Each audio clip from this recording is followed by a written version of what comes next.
So today we just got review day, and right now we're going to take a look at these trig equations and this plus 2 pi n, 2 pi k's factors. So if we start with an equation 2 sine x plus 1 equals 0, first step is to isolate the sign, isolate the trig function. And so now our problem is we're on essentially part 2 from our problem solving process from this section, where now we want to use our reference angles and the positive negative chart to determine where we're at with this. So we have sine of x is negative 1/2. And from this diagram, sine is going to be negative in the the third and fourth quadrants. And then we also need to determine the reference angle.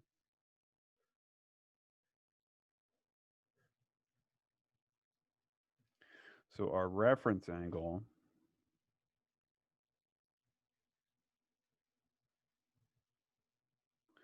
is going to be pi over 6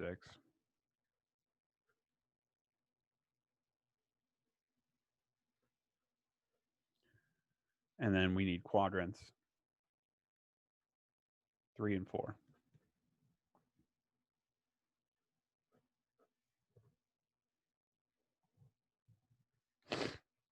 So the angles are going to be 7 pi over 6. And then the one here is going to be 12 minus 1. So 11 pi over 6.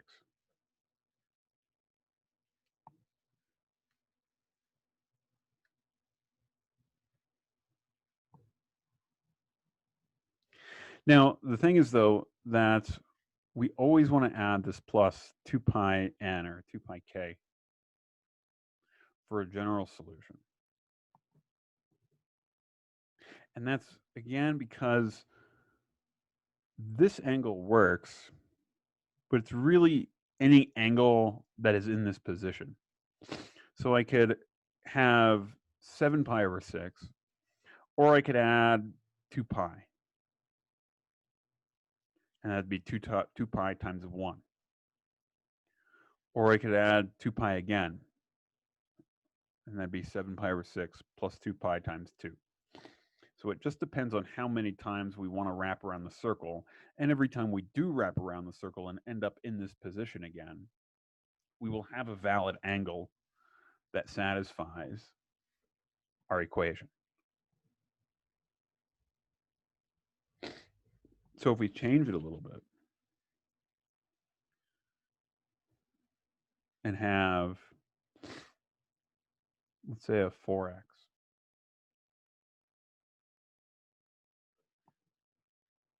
now it gets a little bit more complicated. So we'll have extra work to do at the end. We solve it the same way.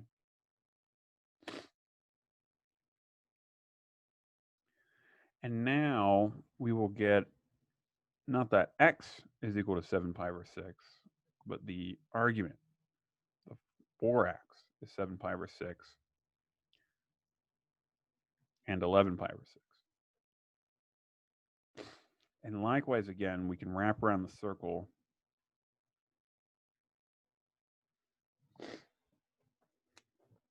two pi k times any integer multiple of 2 pi.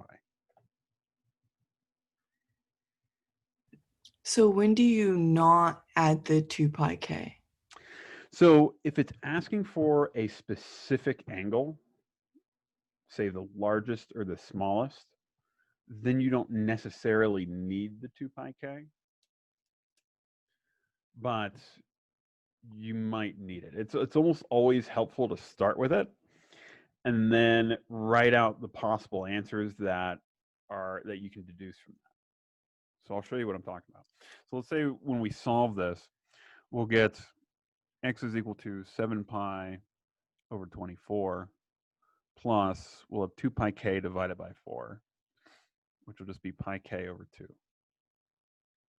And x is equal to 11 pi over 24 plus pi k over 2.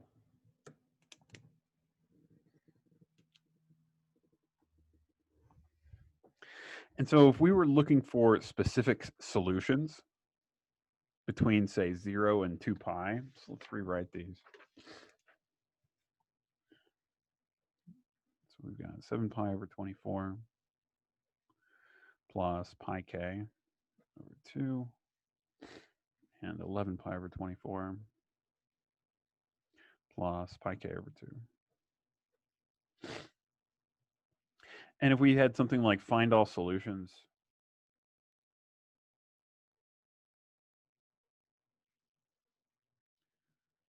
between, let's say, 0 and 2 pi.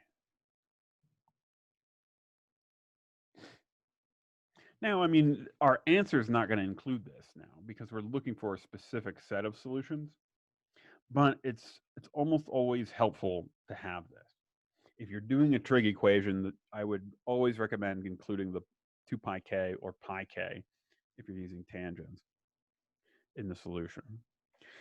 And then go back and check, well, if I'm looking for a specific value, then you can find that, or a specific set of values. Because when we're now looking for solutions between 0 and 2 pi,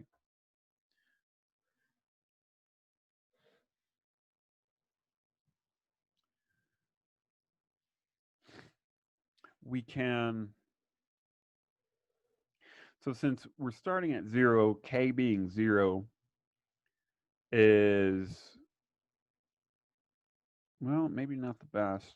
Because we can subtract, I think, and still get in there. No, we can't. Never mind. So this changes the period. So we always start with a 2 pi k because it depends on how fast we wrap around the circle. And every 2 pi k, we're at that same angle. But because we changed the argument, because we have this 4x in there now, we're essentially wrapping around twice as fast. And so we get more angles within one rotation that will satisfy this. So you want to plug in values for k. We can start at 0 and keep going.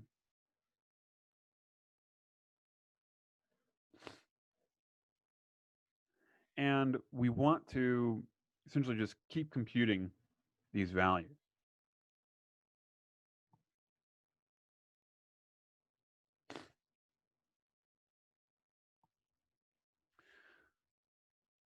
So let's go ahead and combine our fractions, or at least write it as a common denominator. We've got 7 pi over 24 plus, let's change the denominator on this guy to 24. So we'll have 12 pi over 24. And we've got 11 pi over 24. And again, plus 12 pi over 24.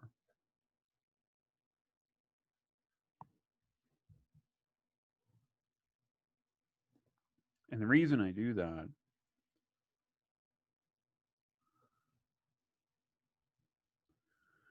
is because now that I'm plugging in values, we want to be able to add the fractions easily.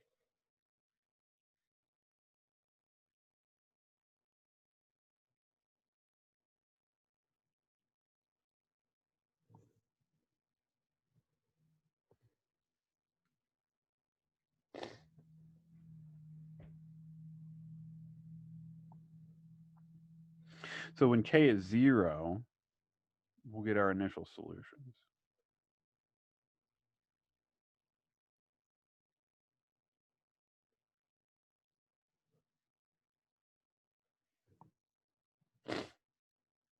And now we just plug in 1 for k, and essentially each successive one, we are adding on 12 pi over 24. So 7 plus 12 will give us 19 pi over 24.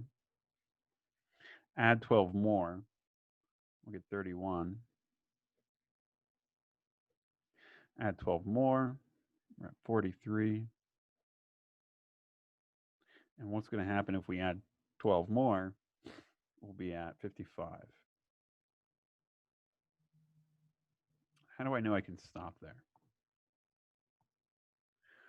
Our biggest solutions are up to 2 pi. And so 2 pi with a denominator of 24 is going to be 48 over 24. So this one's already too big, so we can stop. So we're going to go back with this one as well. We add 12, we'll get 23. Add 12 more, we'll get 35.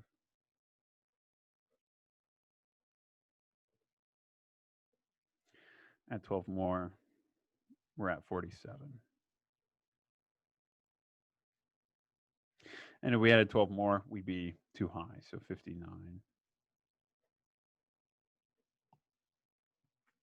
So these ones we don't need. So all of the solutions between 0 and 2 pi are right here. So when do you not need the 2 pi k? Well, if you're using inverse trig, there's only one solution. If it's an inverse trig problem, you won't need it. But if it's a trig problem, trig equation, I would definitely recommend including the 2 pi k and then counting accordingly. Because the other thing we could ask is something like find the smallest angle in 0 to 2 pi. Or I could say find the largest.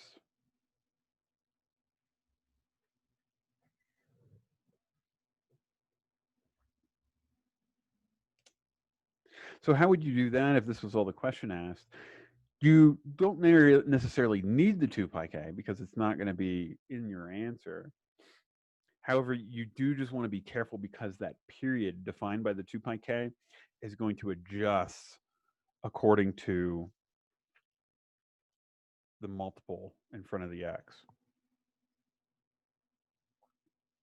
So for example, the smallest one isn't too hard because if we try to find the first two reference angles, we found the first two positive reference angles were the pi over 6, or excuse me, 7 pi over 6 and 11 pi over 6. Then when we divide it by 4, that gave me 7 pi over 24 and 11 pi over 24. And the smallest will always be that smallest one there, smallest positive one, that is. So the smallest is always going to be that guy, 7 pi over 24. However, how do you find the largest? Because this one could be deceptive. This guy is not the largest one, as we saw that the largest angle that satisfies the equation, we would actually need to go up to here. So the largest angle within 0 to 2 pi would be this guy here. And how do you find that? Essentially following this linear sequence.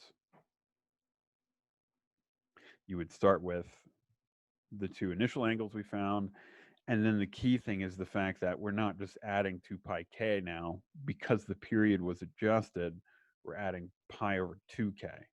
And so you at least have to be able to do some sort of counting process. You can always start with these two, and if you remember to take 2 pi and divide it by whatever that scaling factor is, your horizontal scaling factor. And so here we would get pi over 2. So if you just start with those and then keep adding pi over 2, you'll still get correct answers. And then from there, you can at least count and stop wherever the maximum bound is.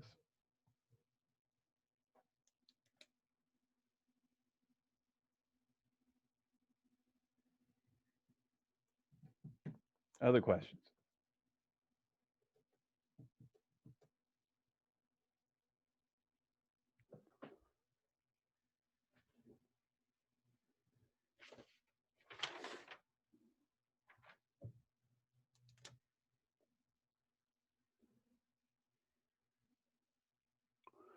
Brief review of logs, sure.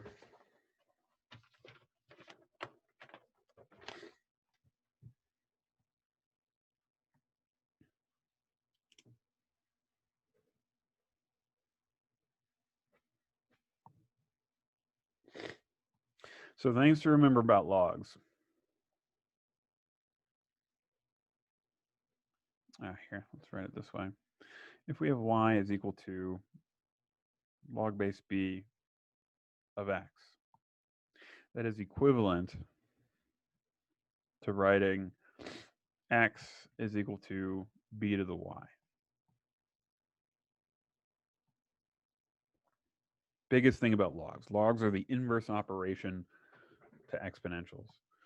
Remember, it's always base of the log, same base of the exponent, to the opposite side of the equation equals the argument is how you rewrite it. So for example, if you wanted to simplify log base 4 of 64, if you don't know what that is, we call it something, and this says 4 to the y equals 64. And so now you just got to recognize 64 is 4 cubed, so our y equals 3.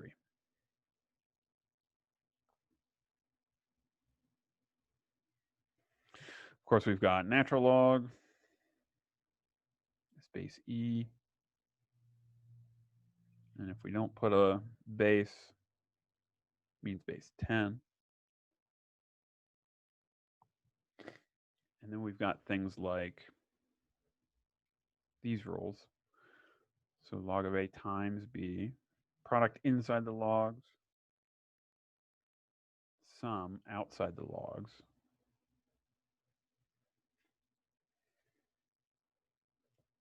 division inside the logs, difference outside, and then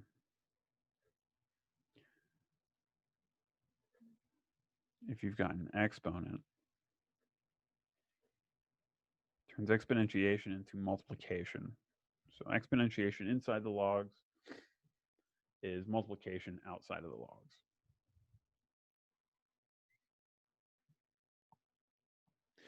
The other thing to remember is that the domain, I didn't write it here, but any of these could be any base log, not just base 10.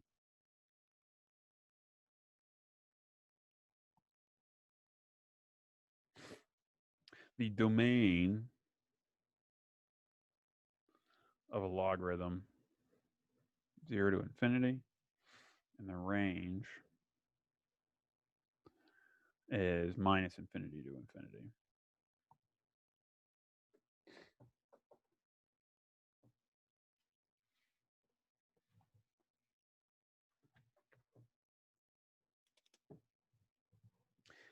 So the hardest things we do with logs end up being log equations. So we could say something like, let's get a new paper.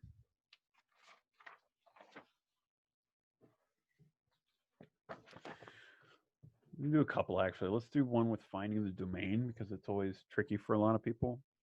So let's say find the domain of minus 2 log of 3x plus 6 plus 7. Let's find, both the domain and range.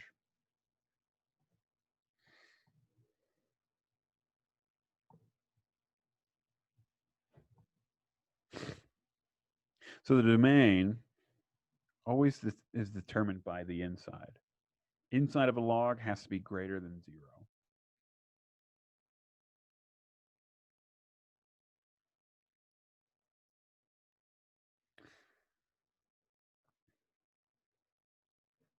So that is statement in words that defines our mathematical statement at the inside of the log, 3x plus 6 has to be greater than 0. And this defines the domain. So solving, sorry, x is greater than -2.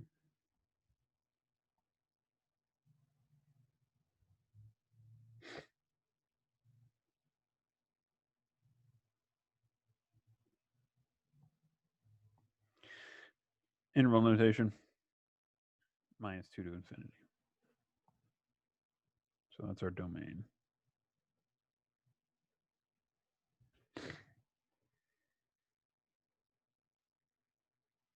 The range, well, we're doing a flip vertically, a stretch vertically, and a shift vertically. But does that affect the range? If my range is already minus infinity up to infinity, and we flip and stretch and do something with a graph, then the range will still be minus infinity to infinity.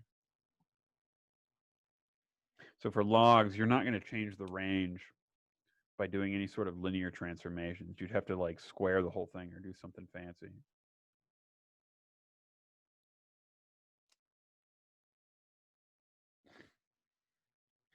The other thing we like to write are equations like, so let's say solve log of x minus 2 plus log x plus 7 equals 1.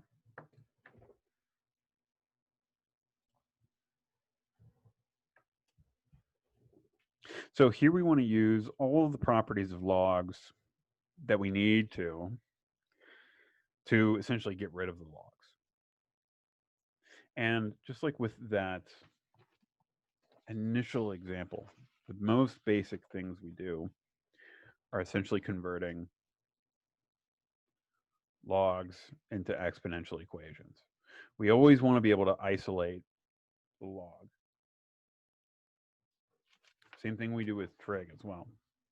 So if we want to isolate a log and have it log equal to a number, or if we can write it as log equal to a log expression.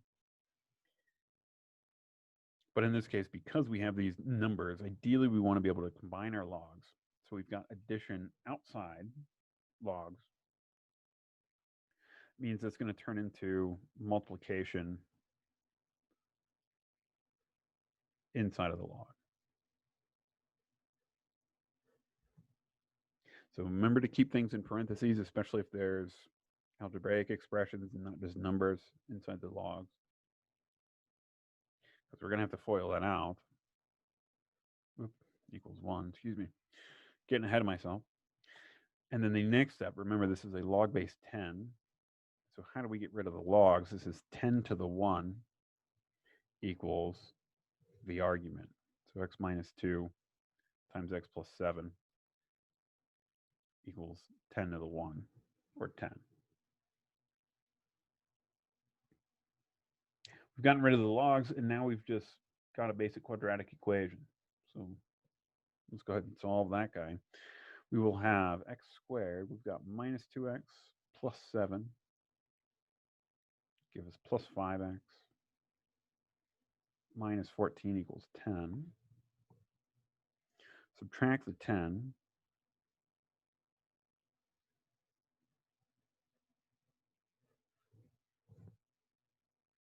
And now you can use quadratic formula if you want, or try to factor it.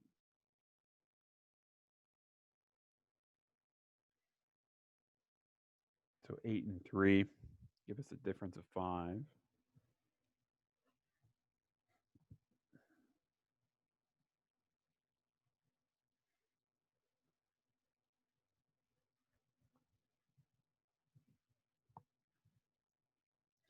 So we get two solutions, x equals minus 8 and x equals 3. But remember, anytime we have log equations, in particular where there's multiple logs added outside of the logs, always check your answers.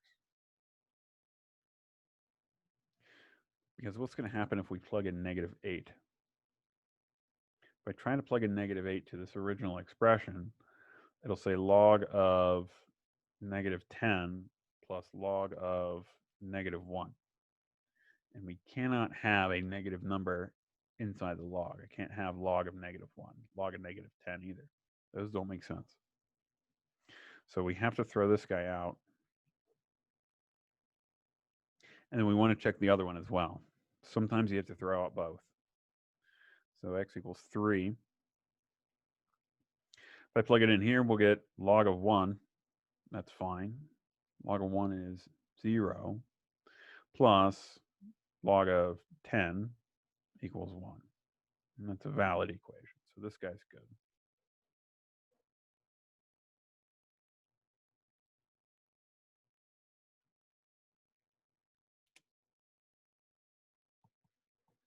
Other questions?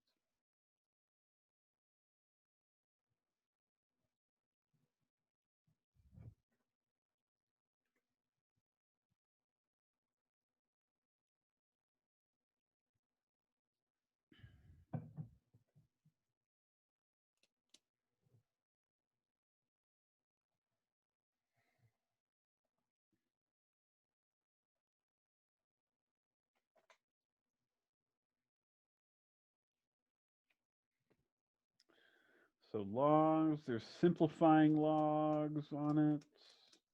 We should do one of those.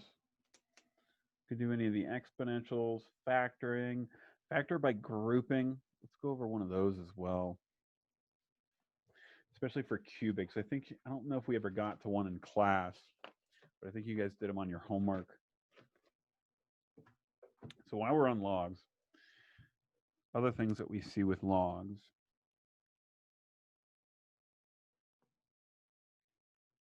are simplifying expressions. So if you go back and look at the log IC, I forget what number it is. I want to say like 10-ish.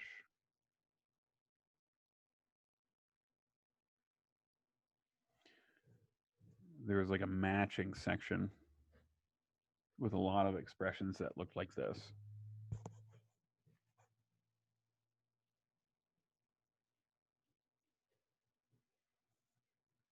And so when we want to simplify something like this, remember, we like it when the logs and exponentials act directly on each other. So when they're like touching each other in this case, and there's nothing else going on in between those operations. Unfortunately, we don't quite have that yet. We have a 5 as a base, and then in the exponent, we've got these operations of minus 1/2 times a logarithm. So it's not just a log in the exponent. So what you want to do is use the properties of logs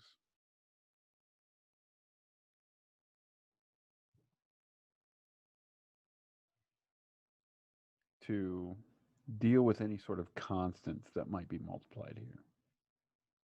So negative 1/2 times log, we can write as log, should be base 5 too, of a raised to the minus 1/2 power. And now when we've got 5 raised to a logarithm, those undo each other, and we are just left with 8 to the minus 1/2.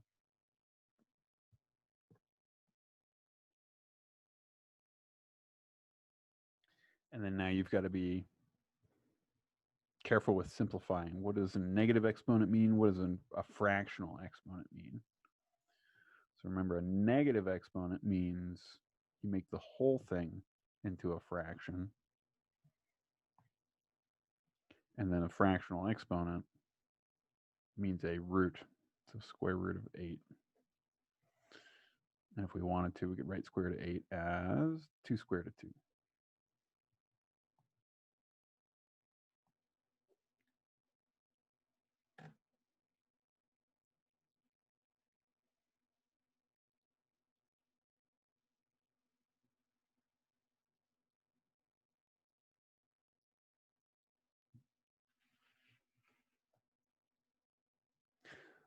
So factor by grouping.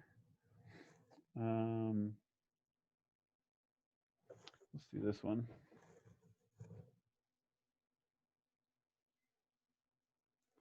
Factor completely.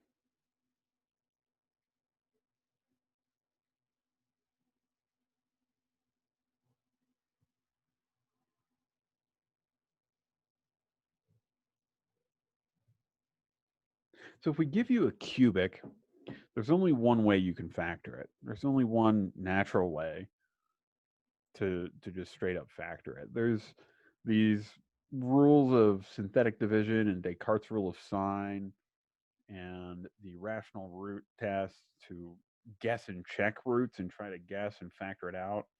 but we're not putting one of those problems on there. Those take way too long. So if there is a cubic on there, there's only one way to factor it. And it's factor by grouping. Factor by grouping, you group the first two terms,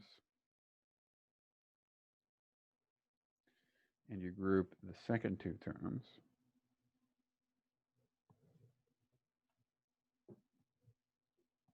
Then we factor those two.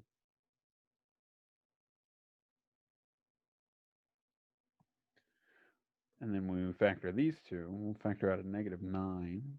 Be careful with all these minus signs. And then now we factor out the common quantity of x plus 1. So we'll have x squared minus 9 times x plus 1.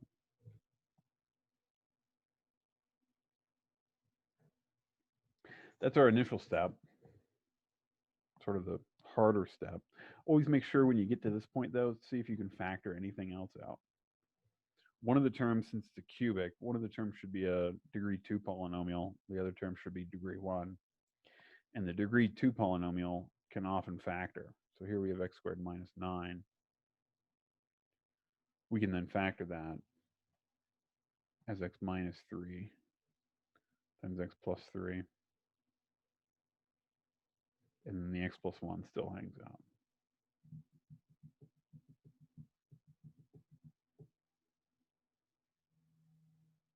And so this guy, once you get to linear factors, it's completely factored.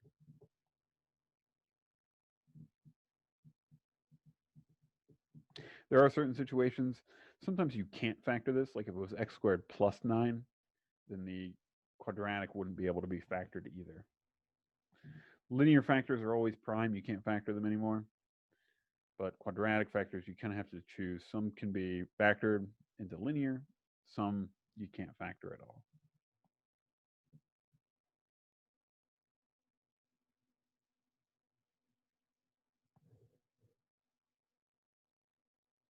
Other questions?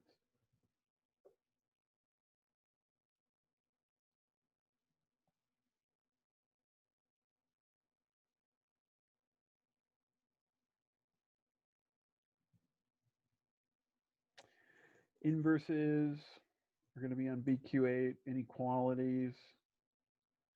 If you think way back at the beginning of the semester, we did a lot of inequalities. Some with absolute values. Domains and ranges of common functions like square root functions. You guys want to see any of those?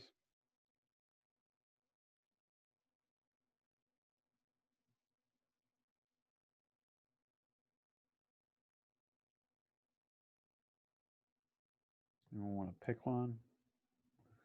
Inverses, inequalities, domain and range.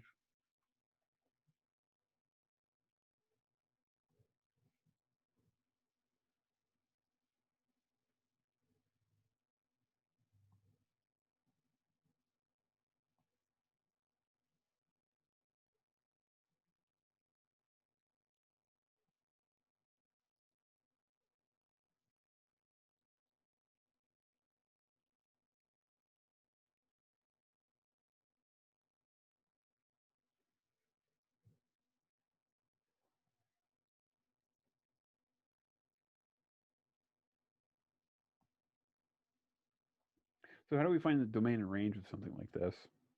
It's a square root function with some shifts and stretches. The domain is always determined by what is underneath the square root.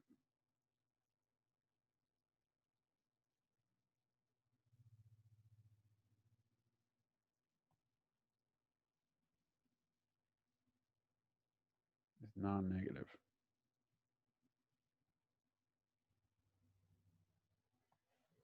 In other words, it has to be 0 or bigger. So that means we take whatever's underneath the square root. It has to be bigger or equal to 0. That's our domain defining inequality.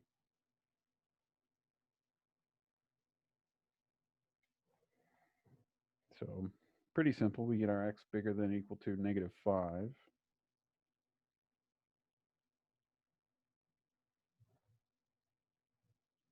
So that's our domain. How do we find the range?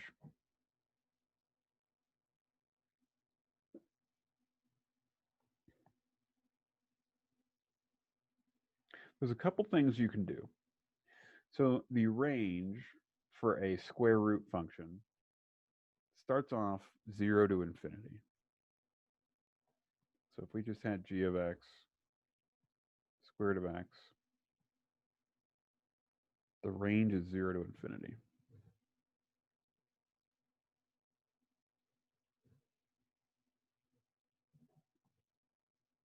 You can then consider all of the transformations. So the x transformation, this plus 5, is going to shift everything to the left, not going to affect the range, not going to affect the y values. It's going to be this minus 3 and this 4.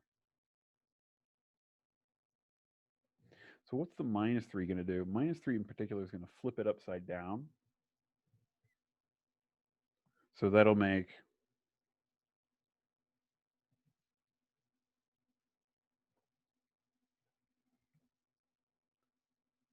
the range from 0 to negative infinity, or sorry, negative infinity to 0.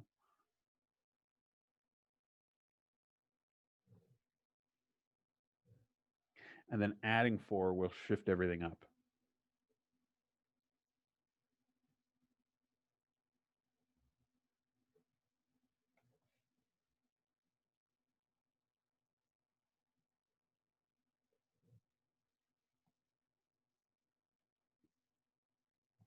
And then, of course, if we apply our last transformation, that plus 5 isn't going to affect the range. So we'll get the same range. If you want a little bit of a shortcut, I would say be careful with this because depending on the function, it's not always going to hold. But if you just have a plain square root function, this will work. Because whenever you find the domain for a square root function with some linear shifts, as long as there's not like a rational function, there's not like a square root in the denominator of a function or anything like that, the domain is always a half line, essentially. It's from some point to infinity. And so whatever that starting point is or ending point, you can essentially just plug that number in. So for example, our negative 5 is the starting point here. Be careful because sometimes the domain could be like minus infinity up to positive 5. Then you would want to plug in the positive 5. So essentially wherever the square bracket is for whatever domain you get for a square root function. If you plug in minus 5, what do we get? Well, minus 5 plus 5 is 0. So 0 plus 4 is 4. 4 is always one of the bounds. And then you just have to decide, do you want to go 4 to infinity or 4 to minus infinity? And because there's a minus sign out front of the square root, you would go minus infinity to 4.